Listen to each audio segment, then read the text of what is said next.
Scrap metal merchant regulations. Scrap metal dealing has become quite a lucrative business following the emphasis on environmental conservation through recycling of used metal. This business, however, is not as easy as it seems. In this industry, scrap metal merchants have to follow strict records and regulations. You have to register as a merchant if you want to trade in England, Wales and Northern Ireland. Regular inspections of the merchant dealer records take place by the council. There are some very important details that should always be maintained in records by scrap metal dealers. In your records, you do need to record details like the weight and description of the metals that you are buying or selling. There are various types of metal items that end up in a scrap yard. The types include building materials, vehicles and machinery. Data keeping must record the weight and description of every piece of metal that enters the yard. Date and time of the delivery to the dealer is another very important record that you need to keep.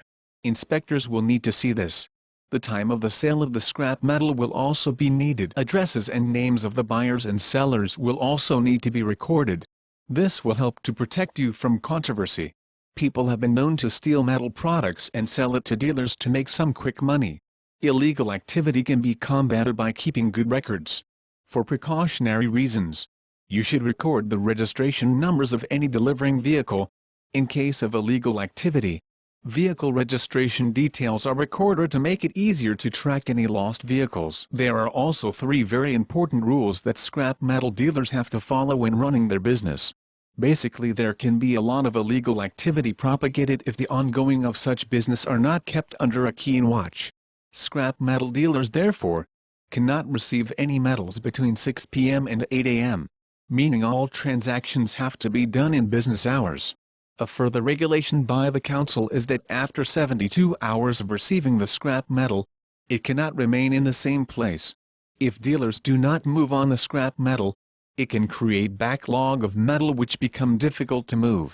Scrap metal cannot be received from any individual under the age of 16 years. Someone may provide you with false information. You need to be wary of this. Merchants are required to stick to the regulations put in place as they are from the UK government. The regulations that have been set are helping businesses to keep the scrap metal industry crime-free.